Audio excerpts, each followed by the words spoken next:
حاضرین مجلس، محترم بزرگوں، دوستو،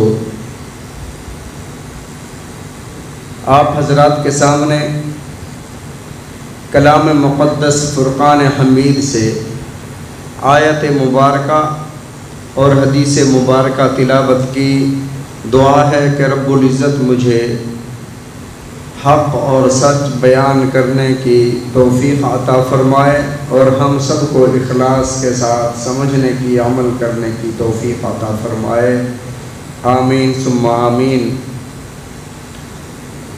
جیسا کہ گزشتہ جمعہ سیدنا حضرت عثمان غنی رضی اللہ تعالی عنہ کی فضیلت اور آپ کی شان پر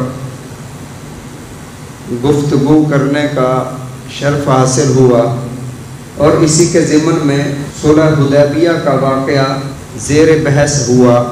رسول اللہ صلی اللہ علیہ وسلم نے 13 سال تک مکہ مکرمہ میں دین کی تبلیغ فرمائی، توحید و سنت کی دعوت دی، لوگوں کو اللہ کی طرف بلایا۔ آپ کی اس 13 سالہ محنت کے نتیجے میں چند لوگ حلقہ بگوش اسلام ہوئے۔ پھر 6 ہجری تک، ہجرت کے 6 سال بعد تک رسول اللہ صلی اللہ علیہ وسلم کی اس مبارک اور مقدس محنت سے ہجرت سے پہلے اور بعد والے سارے مسلمان مل ملا کر 3000 کی تعداد تھی۔ جو صحابی مسلمان ہوتا چلا جاتا وہ پھر آگے اسلام کی تبلیغ کرتا، جیسا کہ حضرت صدیق اکبر رضی اللہ عنہ کی تبلیغ سے حضرت عثمان غنی رضی اللہ تعالیٰ عنہ مسلمان ہوئے تھے۔ رسول اللہ صلی اللہ علیہ وسلم کے اس محنت سے 19 سال میں تقریباً 3000 لوگ مسلمان ہوئے تھے۔ صلح حدیبیہ کے بعد 2 سال کے صرف عرصہ میں، یعنی ہجری کو صلح حدیبیہ ہوا، 8 ہجری کو مکہ فتح ہوا۔ 8 ہجری کو جب رسول اللہ صلی اللہ علیہ وسلم مکہ مکرمہ کی طرف فاتح مکہ بن کر تشریف لا رہے تھے، اس وقت رسول اللہ صلی اللہ علیہ وسلم کی معیت میں 10,000 نفوس قدسیہ کا لشکر تھا، یعنی 2 سال میں 7,000 لوگ مسلمان ہوئے، اور اسلام کی یہ بہت بڑی فتح تھی۔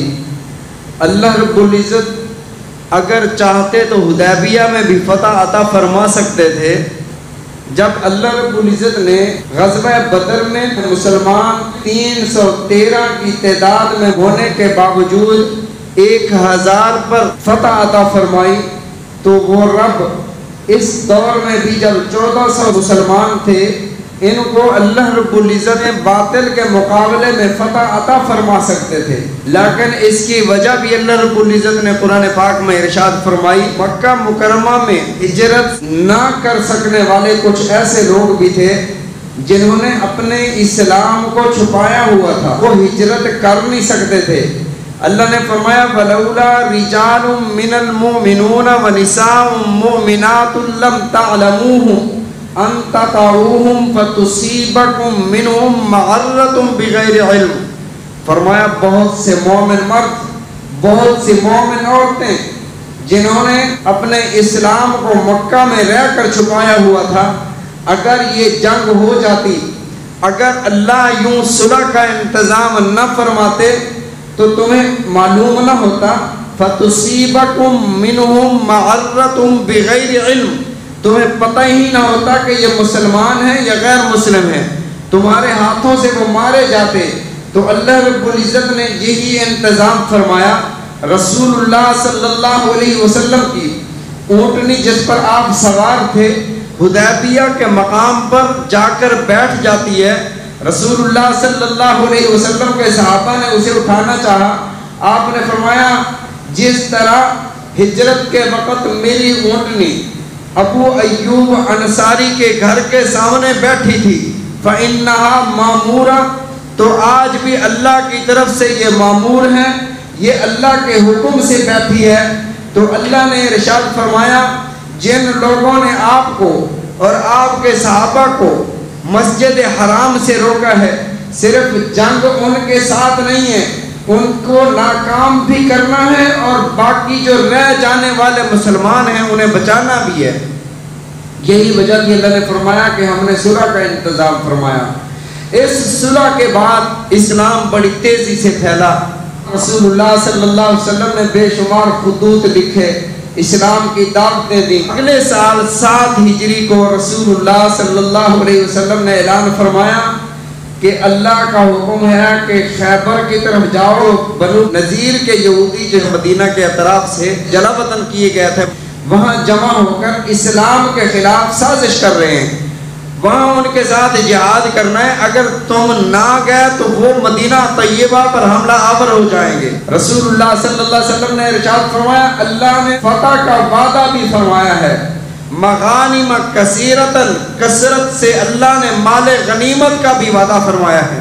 اب وہ لوگ جو رہ گئے تھے، جو حدیبیہ میں ساتھ نہیں آئے تھے، جو رہ گئے تھے، بقول ان کے کہ جی ہمارے اموال کا پیچھے خطرہ تھا، ہم اس لیے حدیبیہ میں نہ جا سکے، ہمارے پیچھے گھر خالی تھے، ہمارے گھر میں رہنے والا کوئی نہیں تھا، ہماری تجارت کا مسئلہ تھا، یہ مسائل تھے، اس لیے ہم حدیبیہ میں جا نہیں سکے تھے۔ اور اللہ نے فرمایا کہ یہ وہ لوگ ہیں جن کے دلوں میں ایمان نہیں، اور اللہ نے شرط لگا دی خیبر کی طرف وہ لوگ جائیں گے جو حدیبیہ میں شریک تھے، باقی کوئی نہیں جا سکتا۔ سَيَقُولُ لَكَ الْمُخَلَّفُونَ مِنَ الْأَعْرَابِ شَغَلَتْنَا أَمْوَالُنَا وَأَهْلُونَا فَاسْتَغْفِرْ لَنَا۔ یا رسول اللہ صلی اللہ علیہ وسلم، ہم پیچھے رہ جانے والے اپنے مالوں کی وجہ سے، اپنے اہل کی وجہ سے، فاستغفر لنا، ہمارا یہ عذر ہے، اللہ سے ہمارے لیے دعائے استغفار کریں، معافی طلب کریں، آپ اللہ سے ہمارے لیے معافی مانگیں۔ تو اللہ رب العزت نے آگے ارشاد فرمایا، یقولون بِأَلْسِنَتِهِمْ، یہ بات ان کے منہ پر ہے کہ یا رسول اللہ آپ ہمارے لیے استغفار کریں، یہ دل سے نہیں کہہ رہے، ان کے دلوں میں یہ بات نہیں ہے۔ فرمایا اللہ نفع نقصان کا مالک ہے، اللہ ہی ہر شے کا مالک ہے۔ پھر اللہ رب العزت نے آگے ارشاد فرمایا، یہ لوگ کیا چاہتے تھے؟ یہ چاہتے تھے صحابہ، یہ جو رسول اللہ صلی اللہ علیہ وسلم مکہ کی طرف عمرہ کرنے کی غرض سے جا رہے ہیں، اللہ ینقلب، یہ ہرگز واپس نہیں آئیں گے، یا مکہ والے انہیں مار دیں گے، یہ ختم ہو جائیں گے، یہ تو اس بات کی تمنا کر رہے تھے۔ پھر اللہ کے نبی صلی اللہ علیہ وسلم نے ارشاد فرمایا، تمہارے لیے اجازت نہیں ہے کہ خیبر کی طرف تم جاؤ، کیونکہ انہیں پتہ چل چکا تھا کہ رسول اللہ صلی اللہ علیہ وسلم سے اللہ نے وعدہ فرما لیا ہے کہ فتح بھی ہوگی اور مال غنیمت بھی کثرت سے ملے گا۔ اب یہ کہنے لگے اصل میں مسلمان ہم سے حسد کرتے ہیں، اس لیے ہمیں جانے نہیں دیتے۔ تو اللہ نے ایک اور شق نازل فرمائی، فرمایا کہ اگر تم جانا چاہتے ہو، اتنے ہی مخلص ہو، پھر اے میرے محبوب صلی اللہ علیہ وسلم آپ انہیں فرما دیں کہ جا سکتے ہو، لیکن تمہیں مال غنیمت میں سے حصہ نہیں ملے گا۔ جب یہ حکم ہوا تو پھر پیچھے ہوگا کہ جب مال غنیمت نہیں ملنا پھر کیوں جائیں؟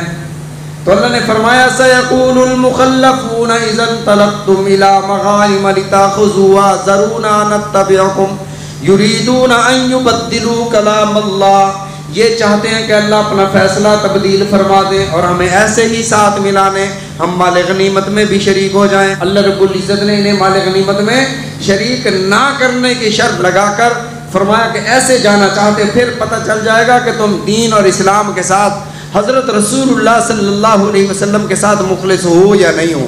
بہرحال 1400 صحابہ نبی علیہ الصلوۃ والسلام کے ساتھ گئے خیبر کی لڑائی میں۔ خیبر کیا ہے؟ خیبر ایک زرخیز مقام اور جگہ کا نام ہے، وہاں پر وادی قرا اور خیبر یہودیوں نے جا کر قلعے بنا لیے تھے، پہاڑوں کے اوپر قلعے، اور قلعے کی بہت بڑی بڑی موٹی موٹی کھلی وسیع دیواریں تھیں، سوراخ رکھے تھے، اوپر سے وہ پتھر بھی پھینک سکتے تھے، تیر اندازی بھی کر سکتے تھے۔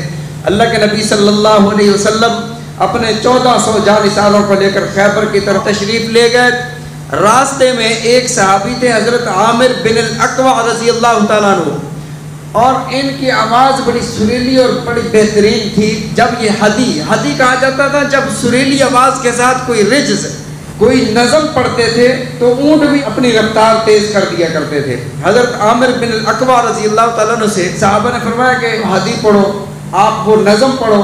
تو حضرت عامر رضی اللہ تعالیٰ نے شروع کیا، اللہ اگر تو نہ ہوتا مہتدینا، تو ہمیں ہدایت نہ دیتا، ولا صدقنا ولا صلینا، نہ ہم صدقے کرتے، نہ جہاد کرتے، نہ نمازیں پڑھتے، نہ ہمیں دنیا کا پتہ ہوتا، نہ ہمیں دین کا پتہ ہوتا۔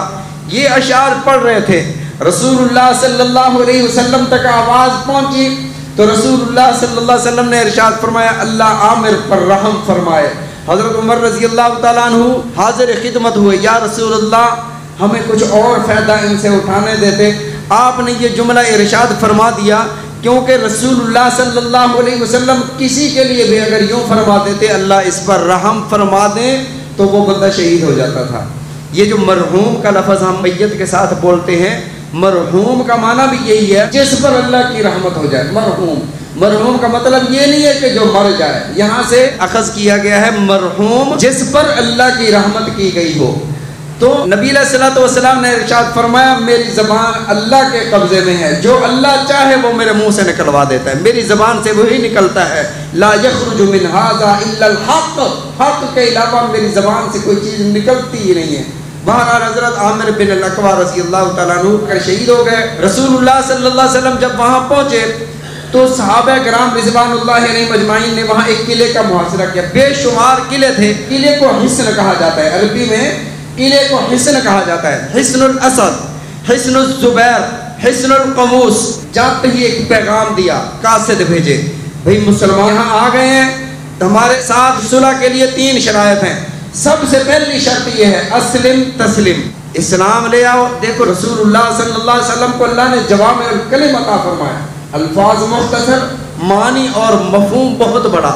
اسلم مسلمان ہو جاؤ، تسلم تمہیں امن اور سلامتی مل جائے گی۔ اسلم تسلم پہلی شرط۔ دوسری شرط جزیہ دو، ٹیکس دو، تم ہماری زیر نگرانی آ جاؤ گے، یہ ساری جو سلطنت ہے یہ مسلمانوں کے زیر نگرانی چلی جائے گی۔ تیسرا فرمایا اگر یہ بھی نہیں مانتے پھر تلوار ہمارے درمیان یہ فیصلہ کرے گی، جو جیتا جو ہارا۔ یہودیوں نے کہا کہ ہم سوچ کر بتاتے ہیں۔ یہ قاصد واپس آ کر ابھی بیٹھے ہیں، انہوں نے رات کو قاصدوں کے خیموں پر حملہ کر دیا اور تقریباً 10 صحابہ شہید ہو گئے۔ ایک صحابی تھے محمود بن مسلمہ رضی اللہ تعالیٰ عنہ، وہ لڑتے لڑتے تھک گئے اور خیمے کے پاس دیوار کے ساتھ بیٹھ گئے۔ رات کو اس قلعے کا سردار مرب باہر نکلتا ہے، مرب باہر نکلتا ہے تو دیکھتا ہے کہ یہ بیٹھے ہوئے ہیں، ان پر حملہ آور ہوتا ہے۔ تو حضرت محمود بن مسلمہ ان سے لڑتے لڑتے خیمے کی طرف آئے اور بے شدید زخمی ہوئے اور خیمے کے پاس ہی آ کر شہید ہو گئے۔ مسلمان بیدار ہو گئے، مسلمانوں نے پھر جنگ کی۔ بہرحال مرہم کے سامنے آنے والے سب سے پہلے آنے والے حضرت علی رضی اللہ تعالیٰ عنہ، حضرت علی رضی اللہ تعالیٰ عنہ جب آئے ہیں مرہم نے اشعار کہے، علی رضی اللہ تعالیٰ عنہ نے اس کے جواب دیے، کئی بار یہ بات میں دہرا چکا ہوں۔ بہرحال پھر محمد بن مسلمہ جو پہلے شہید ہو گئے تھے، حضرت محمود بن مسلمہ ان کے بھائی تھے، انہوں نے کہا علی آپ ایک طرف ہٹ جائیں، یہ میرے بھائی کا قاتل ہے، میں ان کے ساتھ لڑتا ہوں۔ تو حضرت محمد بن مسلمہ رضی اللہ تعالیٰ عنہ نے مرہم کے ساتھ لڑائی کی اور مرہم کی دونوں ٹانگیں کاٹ دی۔ مرہم نیچے گرا تو مرہم کہتا ہے کاٹ ہی دیا ہے تو تکلیف نہ دو، گردن پر چھری چلا دو۔ تو حضرت محمد بن مسلمہ رضی اللہ تعالیٰ نے فرمایا علی آگے بڑھو اور مرہم کا سر قلم کرو۔ تو حضرت علی رضی اللہ تعالیٰ نے مرہم کا سر قلم کیا۔ اسی طرح پھر اس کے بعد مرہم کا بھائی یاسر آتا ہے، حل من مبارز، ہے کوئی مجھ سے مقابلہ کرنے والا، اعلان کرتا ہے۔ تو ان کے مقابلے میں رسول اللہ صلی اللہ علیہ وسلم کے پھوپھی ذات حضرت صفیہ کے بیٹے عمت رسول اللہ صلی اللہ علیہ وسلم، میرے آقا کے پھوپھی ذات جاتے ہیں حضرت زبیر۔ ماں نے جب دیکھا، آپ بھی عمر رسیدہ تھیں، زخمیوں کو پانی پلانے کے لیے، مرہم پٹی کے لیے عورتیں بھی جہاد میں جایا کرتی تھیں۔ حضرت صفیہ نے جب دیکھا کہ میرا بیٹا جا رہا ہے فوراً لپکی، یا رسول اللہ میرا بیٹا تو نا تجربہ کار ہے، یہ یاسر تو تجربہ کار ہے، یہ میرے بیٹے کو مار ڈالے گا۔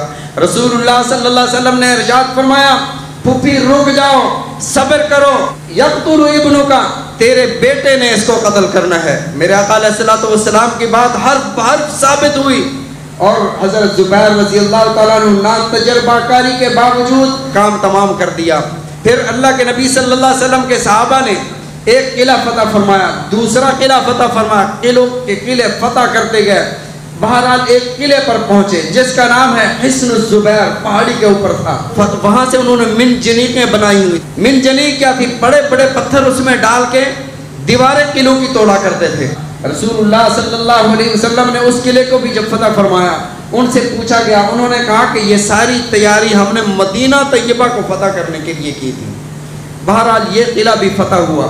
رسول اللہ صلی اللہ علیہ وسلم تشریف فرما تھے، مال غنیمت جو قلعے فتح ہوئے تھے ان کا سامان آپ کے پاس تھا۔ ایک بدو آتا ہے، عرض کرتا ہے این محمد، تم میں سے محمد کون ہے؟ صحابہ نے بتایا کہ یہ حضرت محمد الرسول اللہ صلی اللہ علیہ وسلم ہے۔ آ کر رسول اللہ صلی اللہ علیہ وسلم کے ہاتھ پر بیعت کی، مسلمان ہوا۔ آپ نے ارشاد فرمایا میرے صحابہ، مال غنیمت ہوتا تو مسلمانوں کے لیے، اگر تمہاری اجازت ہو، دیکھو یہ ہے مشورے کی اہمیت۔ صاحب وحی ہیں، رسول اللہ صلی اللہ علیہ وسلم کو اللہ کی طرف سے وحی آتی ہے، کسی سے مشورہ لینے کی ضرورت نہیں ہے، لیکن آپ فرماتے ہیں مجھے مشورہ دو کہ میں کچھ سامان اس کو بھی دے دوں تالیف قلب کے لیے، یہ نیا نیا مسلمان ہوا ہے۔ صحابہ نے عرض کیا یا رسول اللہ آپ ہی مالک ہیں، عنایت فرما دیں۔ جب اس شخص کو آپ نے کچھ دینا چاہا، اس نے عرض کیا یا رسول اللہ میں سامان لینے کی غرض سے مسلمان نہیں ہوا ہوں، مجھے تو شہادت کی تمنا ہے، آپ کی غلامیت میں اس جہان سے جانا چاہتا ہوں۔ اس نے کہا میرا دل کرتا ہے میری ایسے گردن کٹ جائے، اشارہ کیا۔ صحابہ فرماتے ہیں جب اگلے قلعے کو فتح کرنے کے لیے ہم گئے ہیں اور یہودیوں نے تیر چلائے، جہاں اس نے اپنی انگلی رکھی تھی وہاں پر اسے آ کر تیر لگا اور شہید ہو گیا۔ رسول اللہ صلی اللہ علیہ وسلم نے ارشاد فرمایا میری فوج کا پہلا شہید ہے، فرمایا کہ میں اس کی شہادت کا گواہ ہوں۔ یہ میرے آقا علیہ الصلوۃ والسلام جس کی شہادت کے گواہ ہوں۔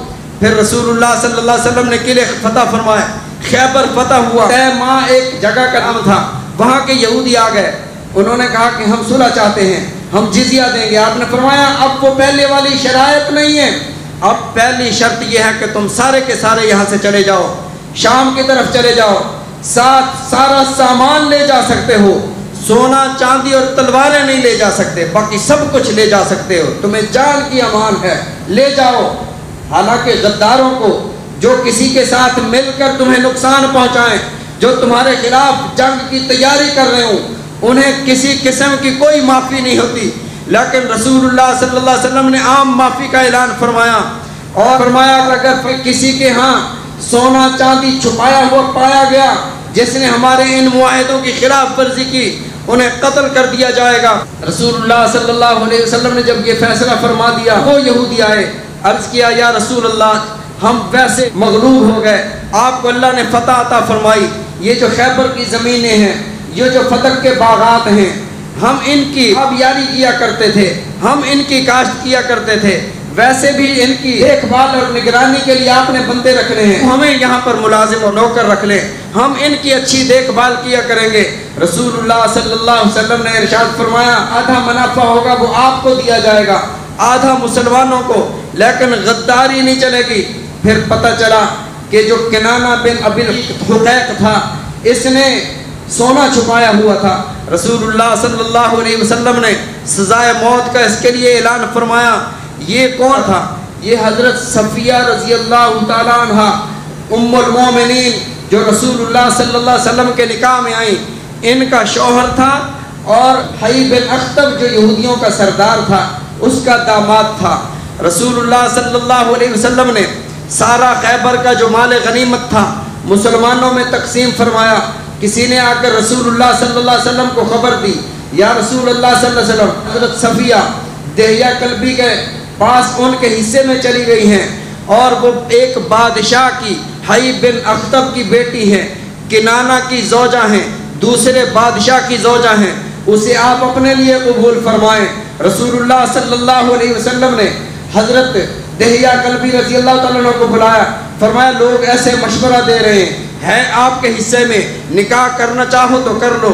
حضرت دہیہ کلبی رضی اللہ تعالیٰ نے عرض کیا یا رسول اللہ واللہ ما رأینا، میں نے ابھی تک صفیہ کا چہرہ نہیں دیکھا، آپ چاہیں تو آپ نکاح فرما لیں۔ رسول اللہ صلی اللہ علیہ وسلم نے حضرت صفیہ رضی اللہ تعالیٰ عنہ کو آزاد فرمایا، فرمایا تم آزاد ہو، چاہو تو مجھ سے نکاح کر لو۔ حضرت صفیہ رضی اللہ تعالیٰ عنہ نے عرض کیا یا رسول اللہ بچپن سے ہی اسلام میرے دل میں بیٹھ گیا تھا، جب بنو النذیر والوں کو آپ نے جلا وطن فرمایا تھا، راستے میں میرے والد حی بن اخطب اور میرے شوہر کنانہ بن ابی الحقیق باتیں کر رہے تھے، اور میں ساتھ بیٹھی تھی، کہہ رہے تھے کہ حی بن اختب سے میرے شوہر نے پوچھا یہ بتائیں محمد صلی اللہ علیہ وسلم کیا تورات میں کہیں ان کا ذکر ہے؟ تو میرے والد نے کہا تورات میں لکھا ہوا ہے حاضن نبی صلی اللہ علیہ وسلم، تورات میں ان کے آنے کی خوشخبریاں لکھی ہوئی ہیں۔ انہوں نے فرمایا حاضا نبی صادق الامین، یہ سچے اور امین امانت دار نبی ہیں۔ تو انہوں نے کہا کہ اگر یہ سچے نبی ہیں، اگر یہ صادق نبی ہیں، اگر یہ امانت دار نبی ہیں، پھر تم انکار کیوں کر رہے ہو، پھر کیوں ان کے ساتھ لڑ رہے ہو؟ تو حی بن اختب نے کہا اتفاق سے ان کے ساتھ لڑائی ہو گئی ہے، ہم سے غلطی ہو گئی ہے، ہیں یہ سچے نبی۔ حضرت صفیہ فرماتی ہیں میرے دل میں یہ بات چلی گئی، میں نے مان لیا، میں نے کلمہ نہیں پڑھا تھا، اب میں کہیں جانا نہیں چاہتی، میں آپ کے عقد میں آنا چاہتی ہوں۔ رسول اللہ صلی اللہ علیہ وسلم نے نکاح فرمایا، اگلے دن ولیمہ فرمایا۔ یہ بات حدیث پاک کی کتابوں میں مشہور ہے۔ رسول اللہ صلی اللہ علیہ وسلم کی باقی ازواج حضرت اماں عائشہ صدیقہ رضی اللہ تعالیٰ عنہ، حضرت حفصہ رضی اللہ تعالیٰ عنہ، حضرت زینب، یہ تینوں حضرت صفیہ رضی اللہ تعالیٰ عنہ کو یوں کہتی تھیں بنت یہودی، اور آپ تو یہودی کی بیٹی ہیں۔ دیکھو حضرت عائشہ فرماتی میں ابو بکر کی بیٹی ہوں، حفصہ عمر کی بیٹی ہے، ہم رسول اللہ کی زوجہ ہیں۔ حضرت زینب فرماتی تھی کہ اللہ نے میرا نکاح آسمانوں پر کیا ہے، یہ مجھے فضیلت حاصل ہے، آپ تو ایک یہودی کی بیٹی ہیں۔ حضرت صفیہ کو بڑا دکھ ہوتا،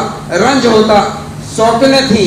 حضرت رسول اللہ صلی اللہ علیہ وسلم گھر تشریف لائے، آپ نے دیکھا حضرت صفیہ نہایت رنجیدہ ہیں، پوچھا کیا ہوا؟ عرض کیا یا رسول اللہ ایسے ایسے حضرت عائشہ نے، حضرت حفصہ نے اور زینب نے مجھے یوں کہا۔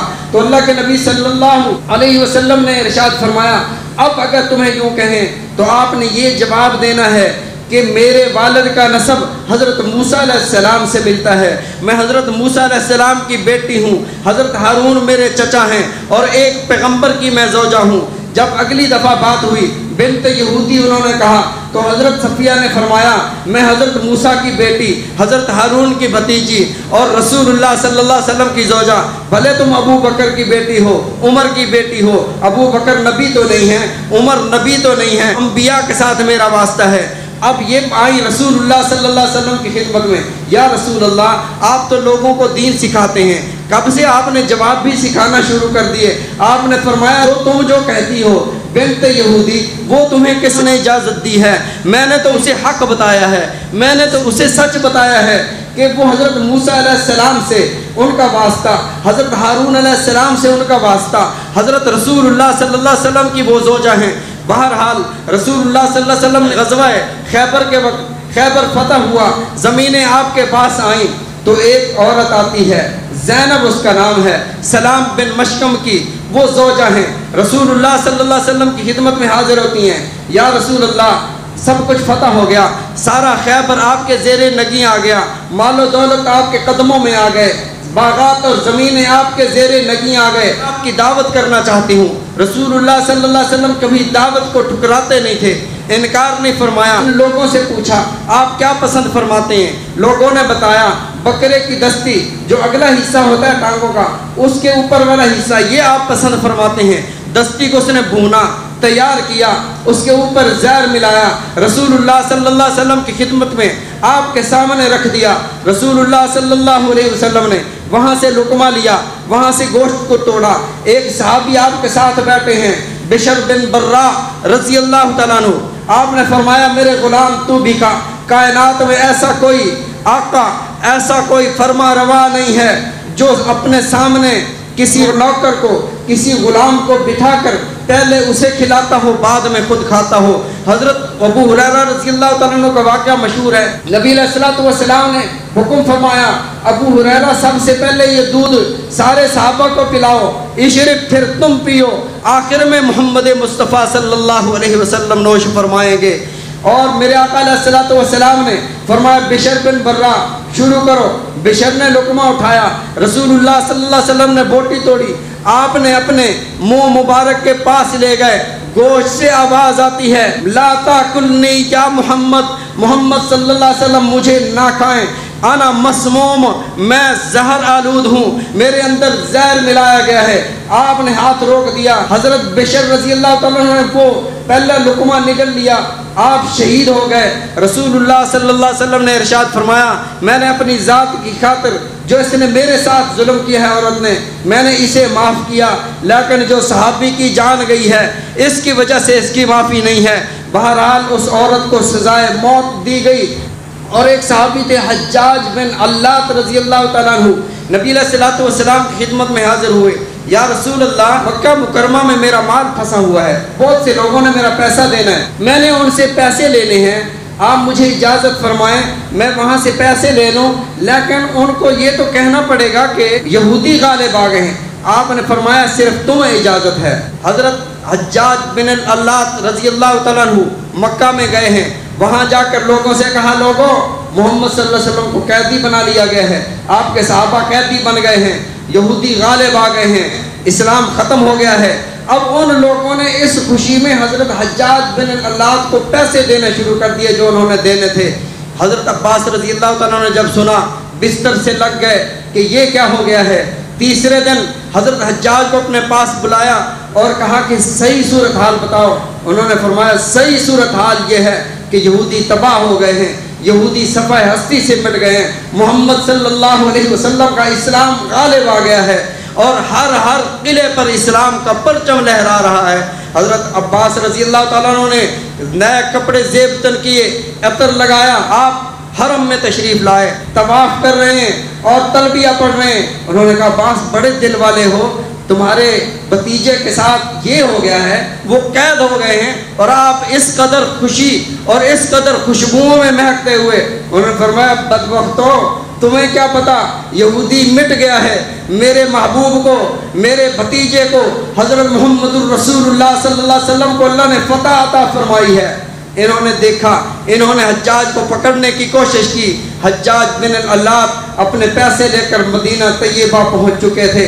اسلام کو اللہ نے سربلندی عطا فرمائی اور جس فتح قریب کا، جس فتح مبین کا اللہ نے وعدہ فرمایا تھا وہ پورا ہوا اور یہودی ناکام اور خائب و خاسر ہوئے۔